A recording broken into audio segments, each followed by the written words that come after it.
Good evening, folks, and welcome to another episode of the Fusion. Uh, Doing something a little different tonight. We're both recording and videoing tonight, and so we're very excited about that. I am Lynn Cawthorn, your host, co-host, along with Skylar Dean representing Gen Z. And Willie Bradford representing the baby boomers.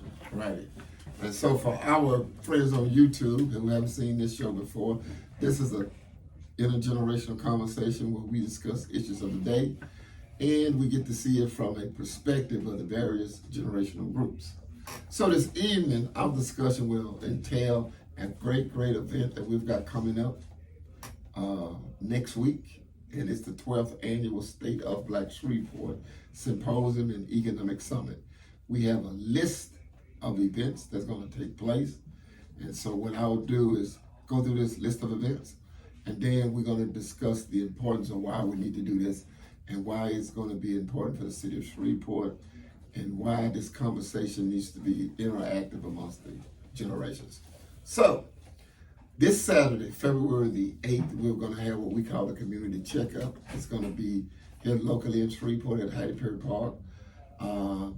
And what we're going to have there is health screenings. We have partnered with AmeriHealth. They're going to have their blue bus outside. You're going to be able to go out there and check your blood pressure, glucose, all the screenings that they do at health fairs and such. Mm-hmm. On the inside, we're going to have two doctors who are going to be able to read and explain to you your lab work. So you won't be able to get any lab work done while there, but they'll give you, for an example, if you say the last time you had your AC1 checked, it was 4.5, then they would explain the range it needs to be at, your current number, what you have. Louisiana Ag is going to be out there whipping up some nutritious foods and health tips, passing out health, nutritious food that people should be eating that they're not. And then we're excited about getting people off the couch and getting them into the gym. So we got a fitness instructor, local guy, Patrick Mosley, who's going to illustrate a beginner's workout. I know a lot of people, he explained to me that we need to do something at a basic level because people haven't worked out in a while. It don't take long for them to kind of get out there and be, so he's going to break it up in parts. And so he's going to go through a little routine, and he'll be doing that between 9:30 and 10:30. And then after that, we're going to try to have a panel discussion, one with another town hall meeting, which I like to frame as a pop-up discussion. Oftentimes, people like it that at our local recreational centers don't always want to come downtown to these elaborate setups that we have historically, so we're going to bring it to them. So we're really excited about that. And so that's this Saturday, February the 8th from 9 to 1. Anybody want to chime in and talk about that, add anything to that? I mean, you covered everything. Okay. You said everything you were going to be doing out there. All righty. That's why you have a Gen-Z to your left. Keep it to your left. So, go ahead. I will say, and being a former health supervisor, I want to congratulate you on including this sector within the state of Black Shreveport, because health, especially health amongst African Americans, is critical, and to be inclusive and give them the information that you have mentioned is very meaningful. And I trust people would respond by coming out and partaking of this great resource that we have. We just don't know how important our blood pressure, our cholesterol, our A1C, all those things are directly related to our quality of life when it comes to our health. And the doctors on site and the health screenings on site is a very positive and a great worthwhile array of opportunities that Blacks need to take advantage of. Spread the word. Saturday between 9 and 1 at Hattie Perry. I hope I can make it, but I know I got a funeral. But I'm gonna tell and put it on my Facebook to come and take advantage of this opportunity. Thank you, Lynn. All right, so the next event will be February the 13th. We do this thing in the state of Black Shreveport that's called the Cash Mob. The Cash Mob is where we get the opportunity to promote small and disadvantaged businesses, and in particular, Black-owned businesses. So February the 13th between 11 and 1, we will be at Hood Bachi Taco. It's a pretty popular spot here in the community, here in the city of Shreveport. It's going to be from 11 to 1. We'll be doing a live remote, and we'll get a chance to get as many people to that event as possible. The name of the event states what it is. We want to literally mob this client with as many clients and many customers as possible on February the 13th, that Thursday from 1 to 11. Question, I've heard a lot about it, but I haven't been there. Do they have a drive-through window? No. Just all walk in? You gotta walk in. And I've heard, I'm just asking, the parking apparatus, is that? It's going to be tight. It's gonna be tight? But he got a partnership with the liquor store that's that's kind of perpendicular to his business across the street. So people are going to be allowed to park over in that lot. Okay. And walk over. Yeah. It's ran by a couple of Gen Zers.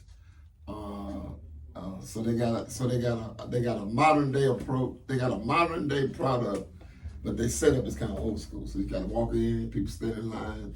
So it's kind of blending the old with the new. When you agree, Scott? I think it's gonna be great. I don't think the parking's gonna be too bad, Mr. Bradford, because you're just gonna get your food and then you're gonna go. You don't have to stay the whole time, because the name of the game is to give him some economic growth. So it's more important that we have him customers coming in and that we're spending money there. So you can go grab you some lunch and then you can head out.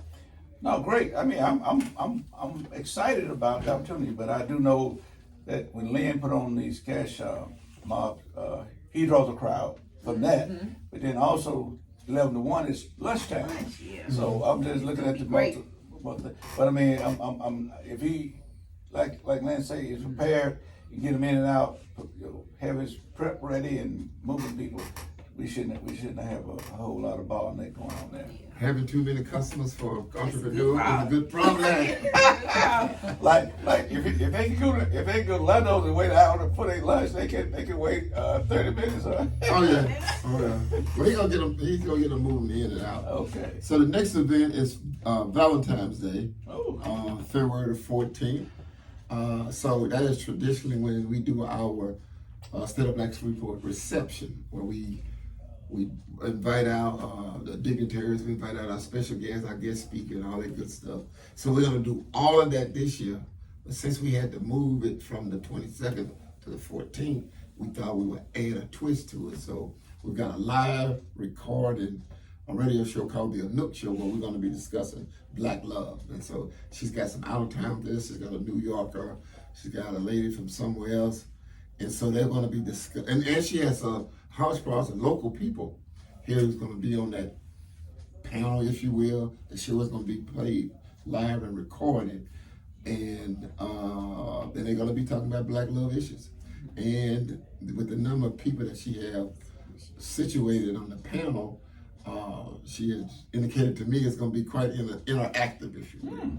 So she's got some diversion personalities on the panel for the live show. So it looks to be like it's going to be pretty entertaining and very informative. So people will be afforded the opportunity to come in, leave. They go to dinner first, then stop by there. We're going to be there from 6 to 9. Bally's Casino in the Allure Lounge, which is up on the second floor.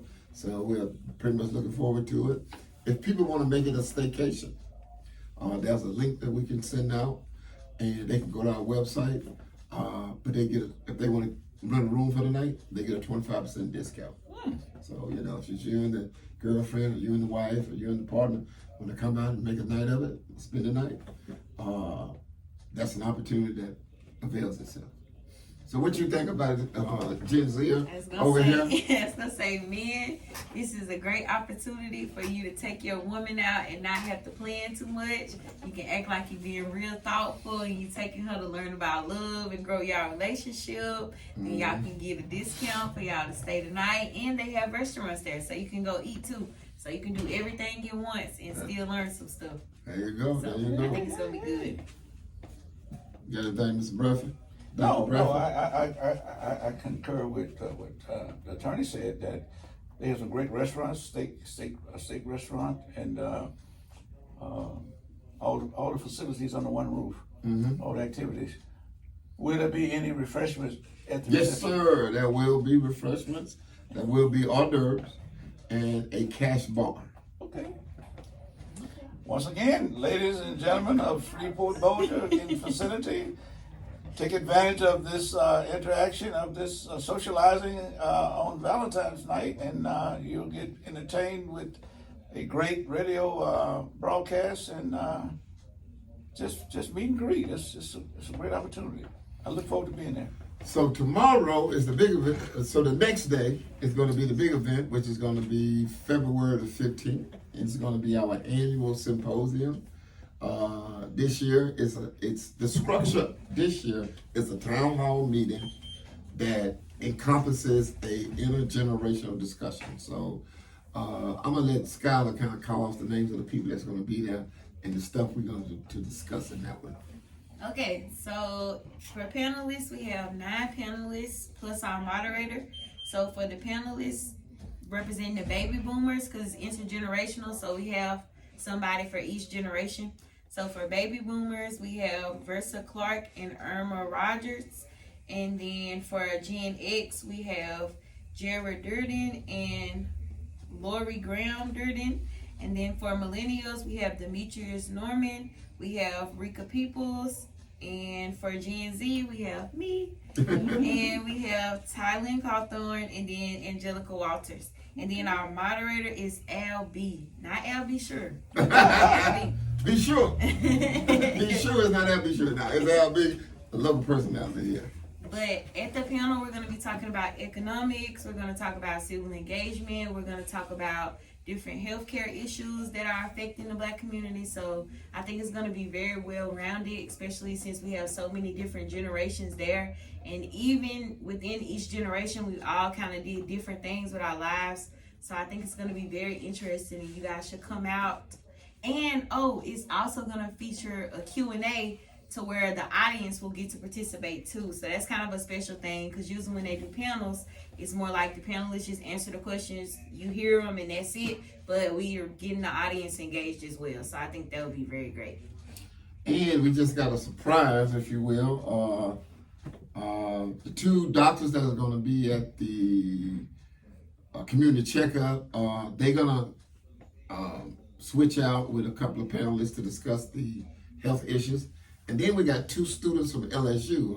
One of our local professors called me today, and these 2 students are getting their master's or the MBA in business, and they want to discuss one is going to discuss predatory lending and the effects of the Black community, and the other is going to discuss economics and how we improve them, or what do they look like in Shreveport and in the region. So we're very excited about having them as a part of that panel discussion, and they're gonna also be on what we call the opening program. So in the opening program, we do a prayer, we have some poetry read, we get greetings from the city of Shreveport. This year we're gonna also get greetings from the state of Louisiana, which is gonna be our state senator, and then we've got a guy by the name of Calvin Young who does these. He's a demographer, and what he does is compare demographic issues between the white community and the Black community from a historical perspective.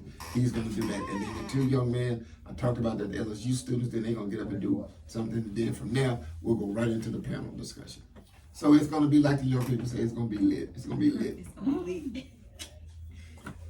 So, let's see how much time we have before our first break. We got a few more minutes. Like 30 seconds. I thought Yeah, 30 we go to seconds. 18. Do we go to 18 minutes? We're going 18 minutes. 18 to 15 minutes. Oh, okay. So we got a little bit more time then. Yeah. Tell us about the last event of the day. Isn't it a luncheon?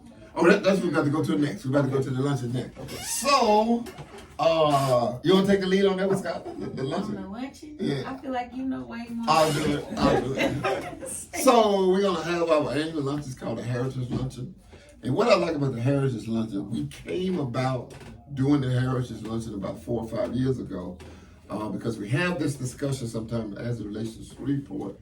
And what is the, you talk about cities like Atlanta, New Orleans, you know immediately what's associated with their culture.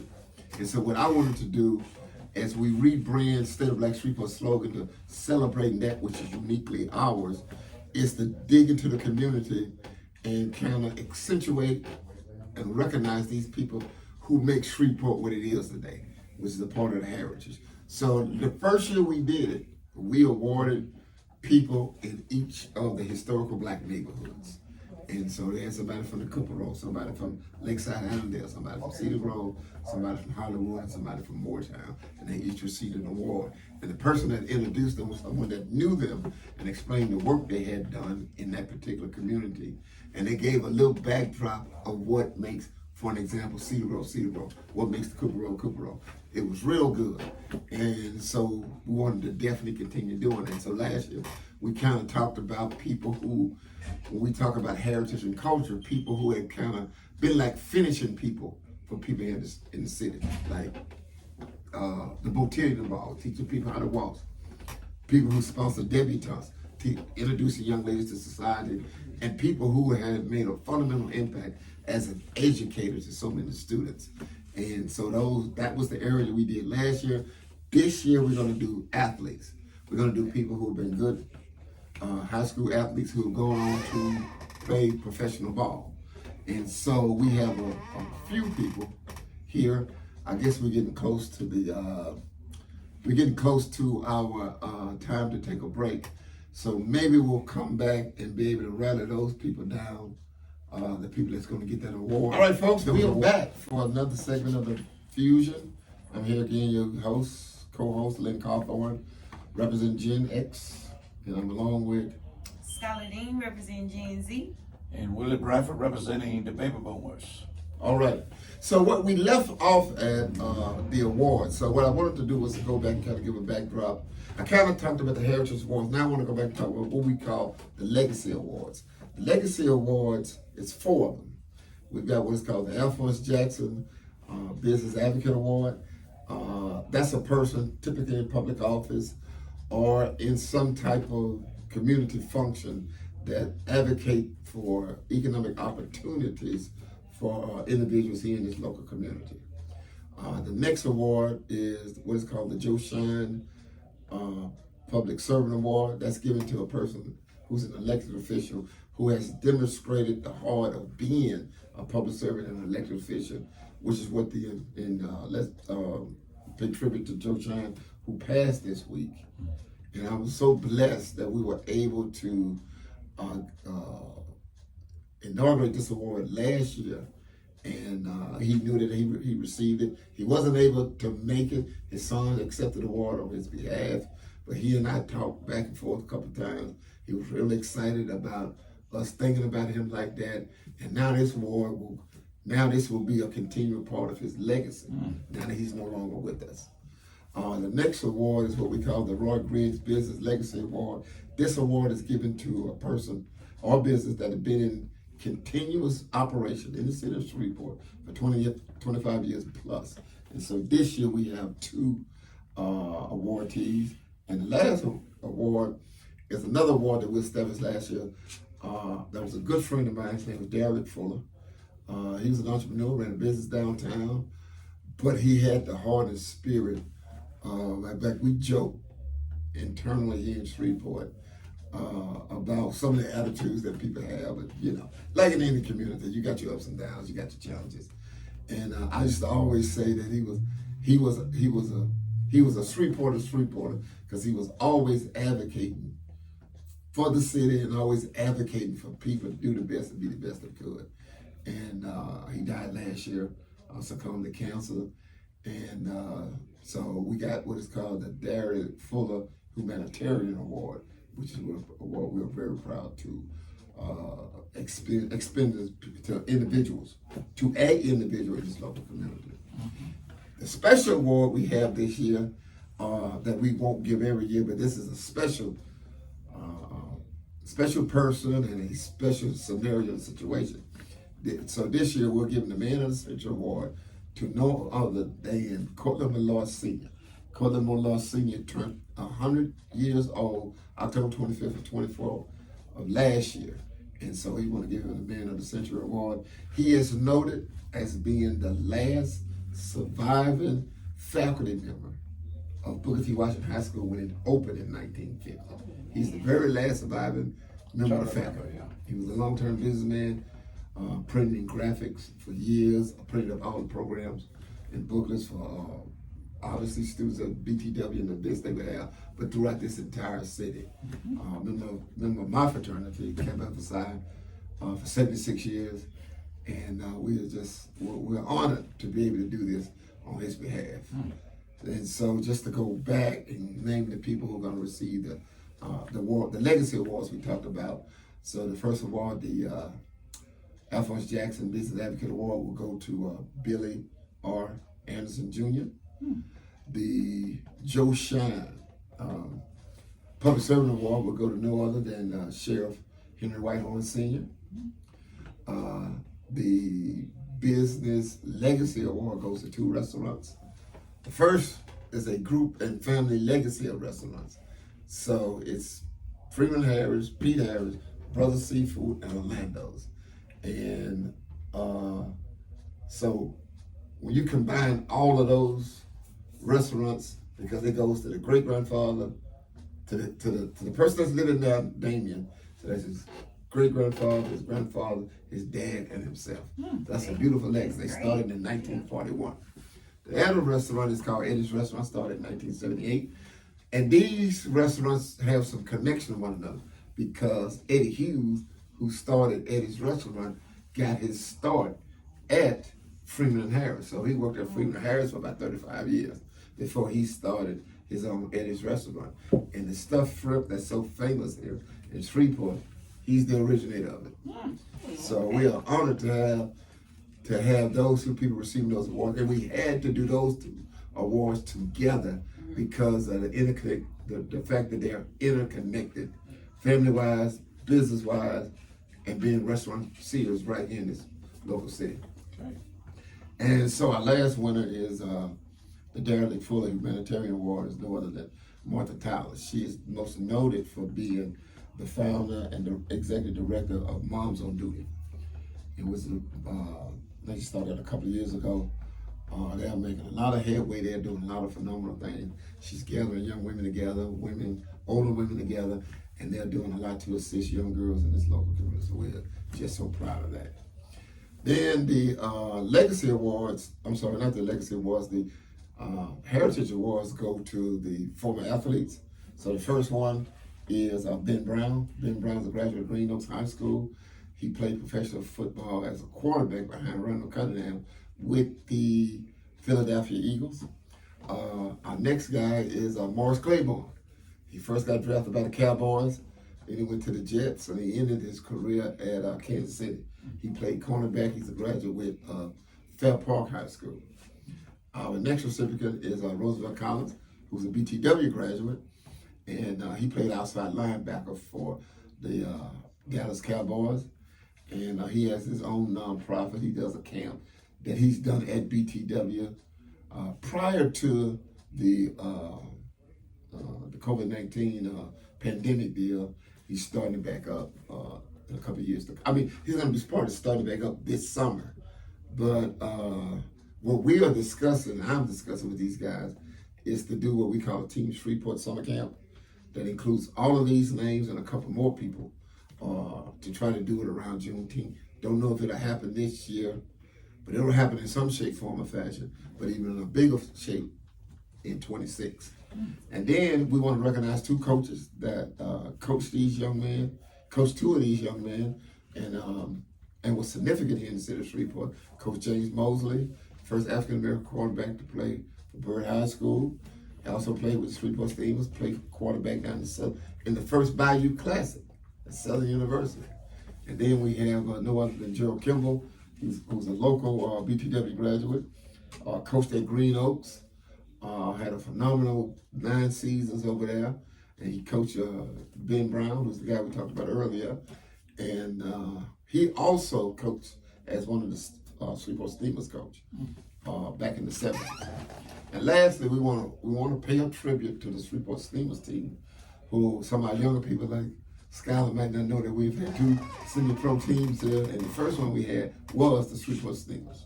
I know that. Oh, okay, she know. Okay. All right. No, I did not. Oh, you did not know that. I Okay. know that. Actually, I mean, we had more than 2. Okay. And the question has always been, is Shreveport really a sports town? You know, we had a Canadian football league here as well. What was the name of it? Because I had moved away when they started. Okay. The Battle Wings? Now, Battle Wings was the arena team. Yeah. No.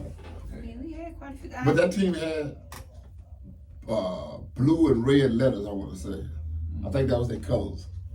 Can't remember. And that's when actually the stadium, Enfield Stadium, was modified for I mean, it was beautified, but it was modified because, you know, the Canadian League have a different configuration of the football field. Okay. You know, they longer, I mean, they wider, and then but they only go three downs, where most NFL go 4 downs. Yeah. So I remember Shreveport Steamers. I was a kid, boy. That was exciting, man. I know, back in the 70s. Yeah, man. We'll get something I back. remember that. They came from Houston. You remember they originated in Houston.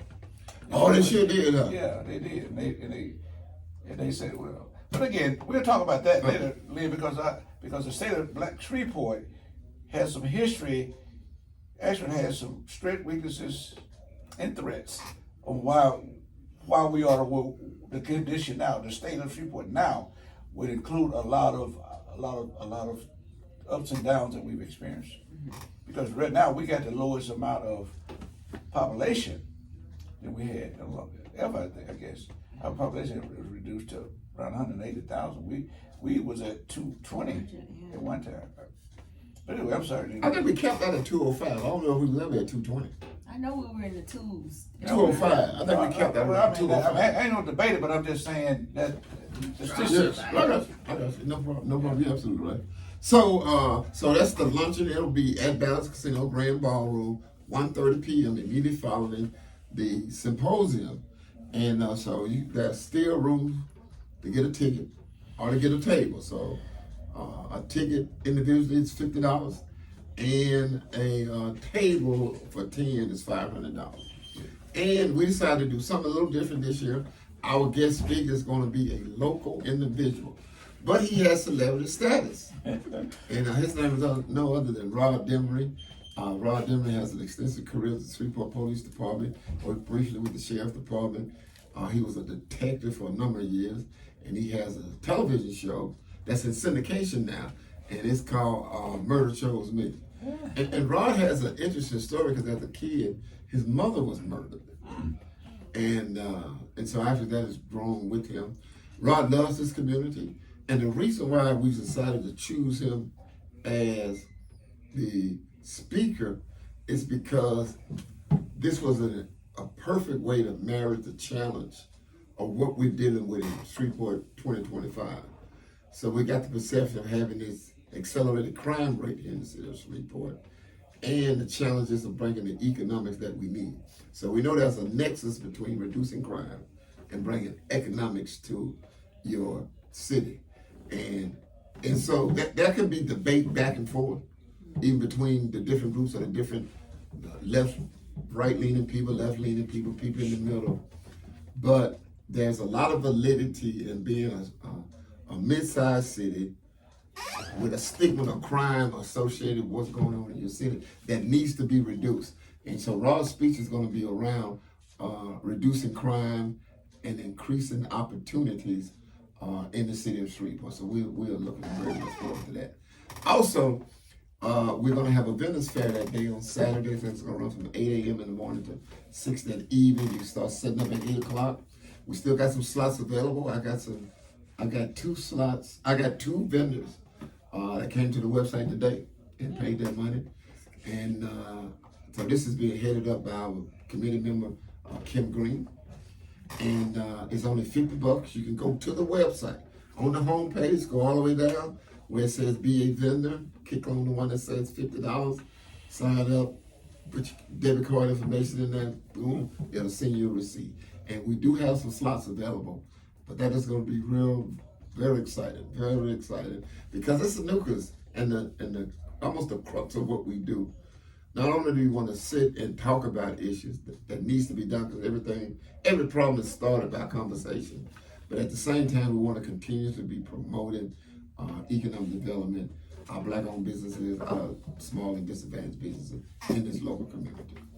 We're going to have an after party that's going to start at 9:30, and it's open to the public. Cover charge is only $10. $10. We got an old school cover charge. $10. All money proceeds raised will go to our scholarship fund, where we support. Historically, we supported Booker T. Washington, Green Oaks, with Woodlawn. We want to add Huntington into the mix. So there's still time to buy a table, be a table sponsor. There's still time to make a contribution. You can go to the website and go to the banner that says "Be a Friend of State of Black Shreveport." So that's anybody that donates $50 to $1,000. You can be a friend of State of Black Shreveport, all the way up to the big dollar. So depends on what it is you want to do. But all proceeds will go to fund scholarships at local schools and local inner city schools. So I think that's all of this. Oh, I don't want to forget. On Sunday morning, we will be worshiping. We'll be closing this thing out. Galilee Baptist Church, located at 1500 Pier Avenue, where I-20 meets I-49, and where the Word of God is live and vibrant under the direction of Pastor Craig Collier. So we'll be convening over there at 10:15 with the worship service over there. And then after that, we're going to have a reception. That's to be determined right now where we're going to have a reception. I think last year we was at Copeland's. So we'll figure that out. But do put it on your calendar. And we're just excited about what's going to happen and what we're going to continue to do. When I was interviewed, and our press release went out today, not only did it go out to the local media, we're sent to places like Roland Norton, we're on the AP Wire, some other places. And the reason why I wanted that done is because recently I was on YouTube, and I knew this, that Los Angeles has a State of Black Los Angeles. But the State of Black Los Angeles is actually put on and sponsored by the Urban League of Los Angeles. So they've been doing it the last couple of years. I am proud to tell this listening audience that we've been doing this for 12 years. So when people say that we are behind the 8 ball, we are not. We are not behind the 8 ball. We had the vision and the foresight to see this 12 years ago and to be doing this. And it warms our heart to know that the big cities like Los Angeles are following suit. Isn't that exciting, Scott? Yes, it is. But and I also in that interview, I like to tell people, like, when I first moved back here, you had a lot of traditional things that are going on, and that are still going on, like the 37th annual African American Black History Awards is going to be this Saturday at Morningstar under the direction of Ken Landon and his mom. You had the African American Parade started by Mr. Underwood. It's taken over by Barbara Norton, who's done it. I think this was the 37th year of that. There's some other annual events that kind of escapes me right now. But I'd like to tell people that the State of Black Shreveport has become a part of the tapestry and the lexicon that represents the city of Shreveport in this local community. And I'm glad to be in the formulation and the genesis of bringing that to the city of Shreveport. And as young millennials and young Gen Zers have grown up in the backdrop of knowing what the State of Black Shreveport is. So that makes me very proud. And I'm glad that we've been able to do what we've been able to do for the last 12 years. So we're gonna end up this session right here, segment 2, and we're gonna take a commercial break, and we'll be back in 2 and 2. All right, folks, we're back for the last segment of the Fusion, and we've been going over the State of Black Shreveport, kind of detailing the events. But now we want to have a discussion as to why, if you are a local Shreveporter, or if you're a native Shreveporter, live in Dallas, live in Atlanta, live in Beaumont, and want to come visit this weekend, February 14th and 15th here in Shreveport, why do you want to come out? It is my contention that what we find ourselves in with this new president, this new administration, with a nation that seems to be leaning not just right, but hard right. How do we come and have a conversation and fortify ourselves and uplift ourselves in the midst of what could be an onslaught of something we've never seen before? No generation probably have ever seen this before with the men that we have at the helm. But grandmother used to always talk about hope. I always said that hope is not a strategy, that you definitely need a strategy. So here's the State of Black Shreveport. We're going to be having these conversations that in the categories that we talked about earlier that are going to be very poignant, that's going to be very important to how we move forward, and more importantly, that as a unit, as a collective, any group of people that's ever come to America, quote unquote, shaped as a minority or ethnic minority, their survival and their ability to rise to the top, all hinged on them coalescing amongst themselves. I understand. I got brothers and sisters out there who are concerned if they feel that they are going to be alienated from their white brothers and sisters. That's not what we advocate at the State of Black Shreveport. We fundamentally believe that when you make Black Shreveport better, you make all of Shreveport better. People talk about a rising tide lifts all boats.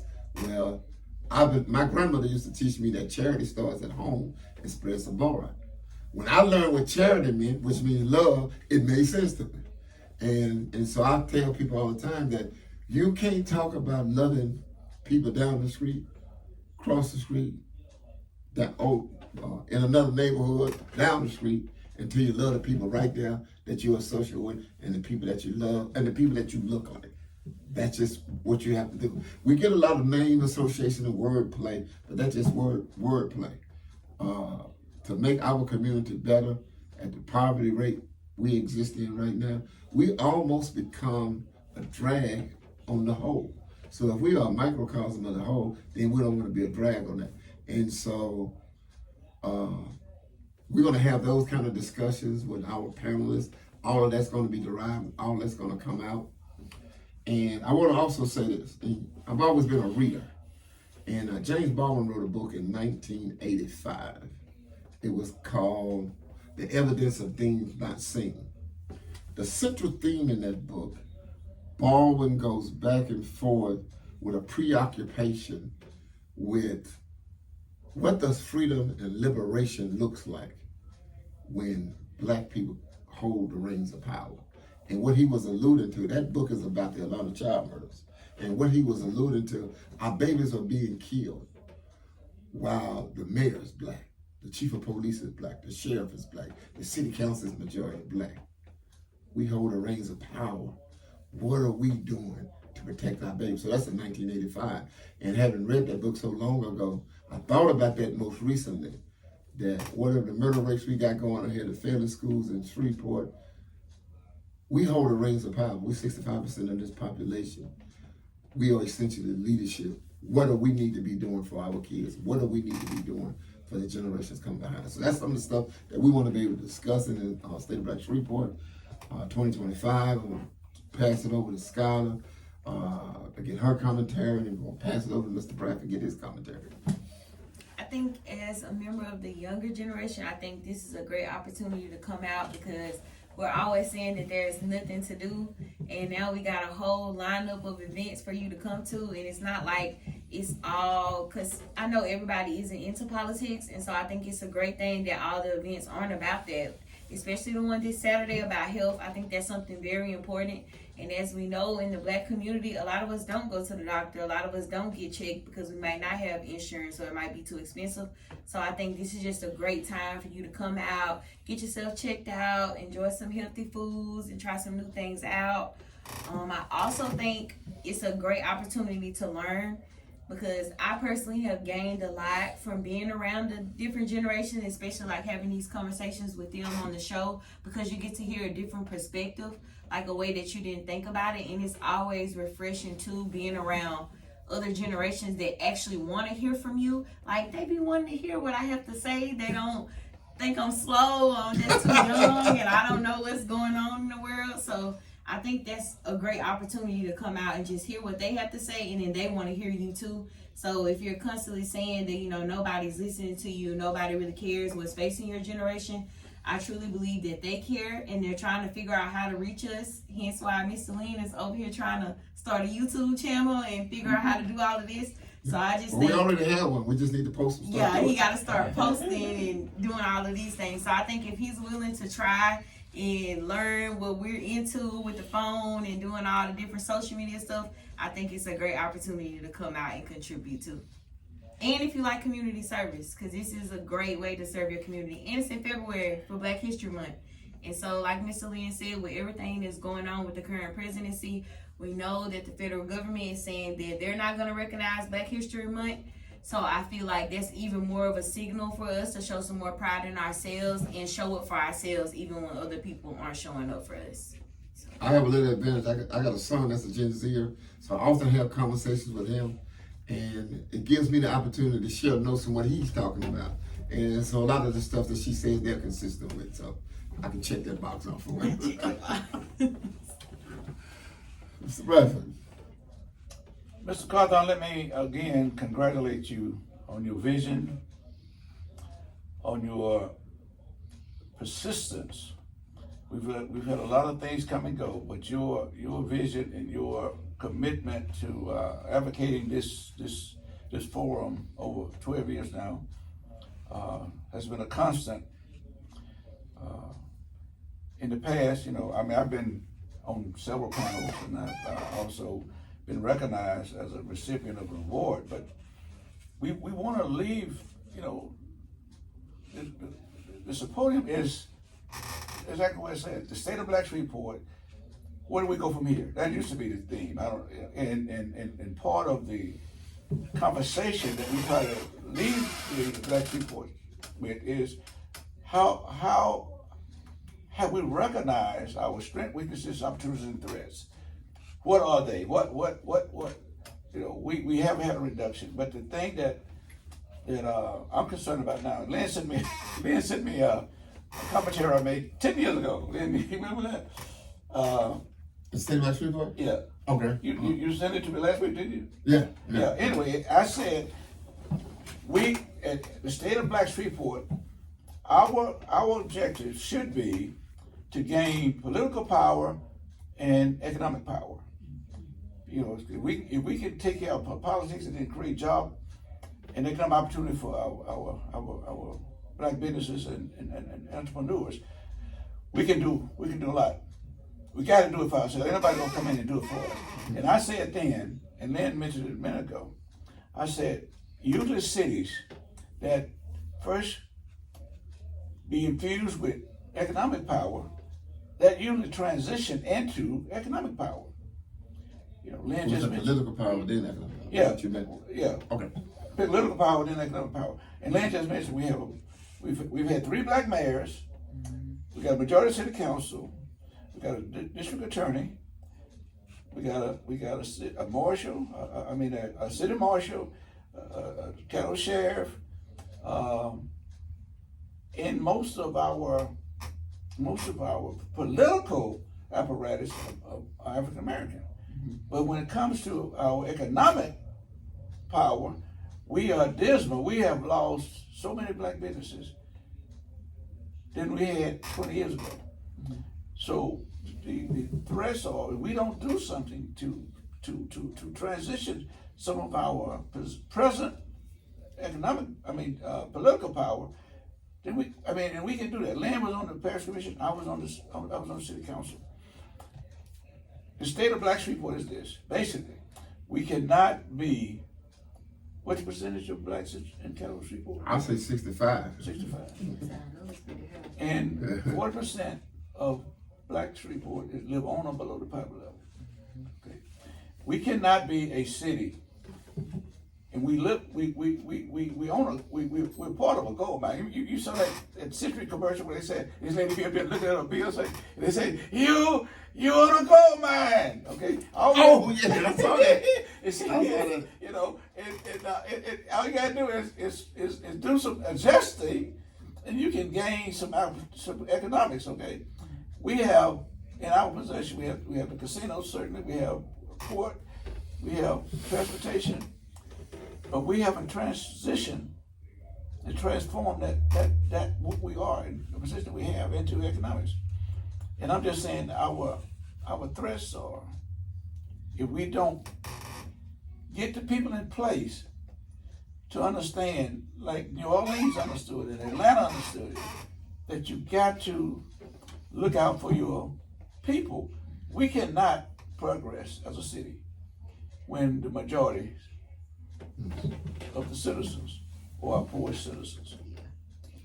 But Atlanta made even a better compromise than, when I say compromise, made a better pitch to the power structure in its community than probably just about any other city, with the exception of DC under Marion Barrett.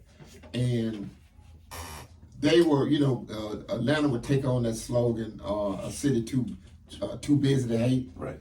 That they chose economic empowerment and inclusion over race, being a southern city. And so that really takes having a hard conversation with our brothers and sisters of the lighter hue, requesting and demanding a new social contract. So social contracts are not like written down in paper. It's just like the thing that people subscribe to.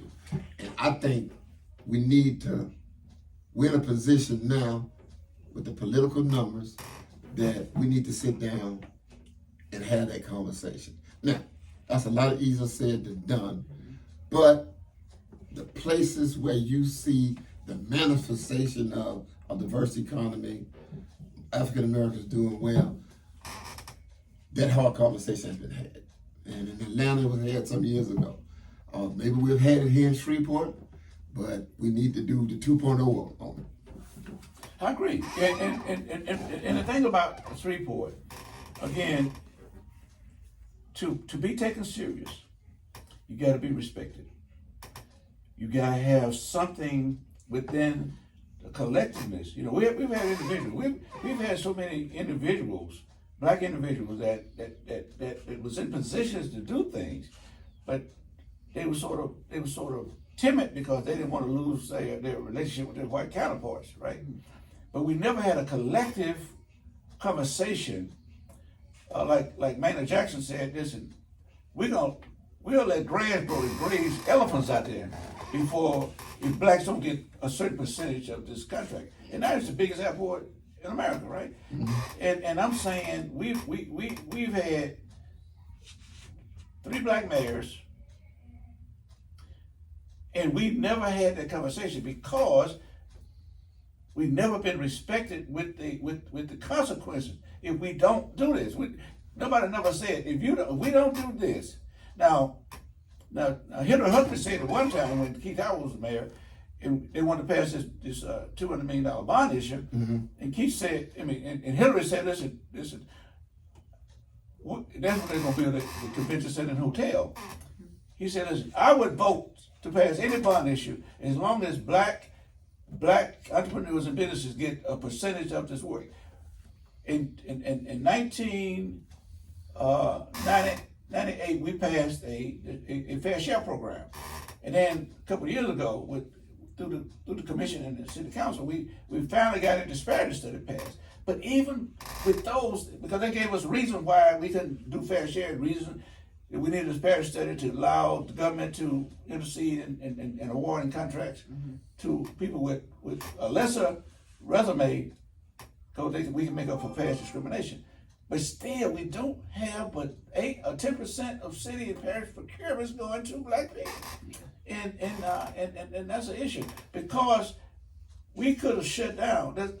Donald Trump, I don't know how you feel about it, but he's a gangster, okay? And I'm saying, but people got to know if you don't deal straight with us, we can shut it down. And how did they integrate the Montgomery buses, okay, if they wouldn't have started walking to work and walking all around town and they were depleted of their fund for the buses. But I'm saying blacks have never had the courage to do something that would say We are not gonna live as second-class citizens in a city that we are the majority of the citizens. And let me also add this, and this become, I've always felt that the conversation, when some of the hecklers are just trying to be distractors. We have an all-black event. Oh, you dividing us, etc. So that's just positioning, gaslighting. But the reality is that the conversation always needs to be had first amongst people that look like ourselves, because we have to have a serious conversation about capacity. So we haven't done one of those studies to the extent that we probably need to, but we probably do have some capacity issues, but that can easily be solved. And my notion, Lynn Cawthorn's notion, is that I think we've got native Shreveporters rooting for other cities in other states, but we need them rooting here. Now, they may not all physically want to move back to Shreveport, Louisiana, but as a native Shreveporter, they got love for the city. So that some people will be able to supplant to help build the capacity among our community right here, right now, because we lose a lot of that capacity to other places. Now, once we address that capacity issue among ourselves, then we able and we ready to say, hey, we getting 8% of the contracts from the city, 8%. We got the capacity. We could at least be at 45 when we represent 65% of the city. Right. Overnight, we need to be able to do that overnight. But we're gonna have to have people who are confident, who got the capacity, and if they don't have the capacity, to be able to say, well, let me form a partnership or LLC or memorandum of understanding with somebody who does. And that's how we move on down the road, get things done, and be the city that we desire to be. And again, thank you for giving us a platform. And I'm trusting that over the weekend of the 14, 15, 16, that we can at least be honest and fair and talk about how can we do better and where we go from here. We got to stop hating on each other. Mm-hmm. We got to become unified, because again, we sit on a gold mine, okay? And come prepared to dialogue, and let's have a free for all, and everybody gonna contribute, and let's leave there better than when we came, and with a plan to say where we go from here. We've had study after study. I don't know if Lynn remember the time to choose study. And anyway, thank you, Lynn, again. Let me say this closing out. From the movie New Jack City, 1991, from my man G Money to what's the name? What's his name's character? Nino Brown. Yeah. Hey, bro. We all we got. And so that's all. Let's take away with that today. We want to thank everybody for being out. My co-host Skylar Dean, my co-host Willie Bradford, representing the Baby Boom, Lynn Cawthorn. Want to let you guys come back next Thursday, same place, same time, to have an intergenerational discussion that can be manifest in your local community and that can do wonders for all the generations we represent. Thank you. We'll see you again. Good night.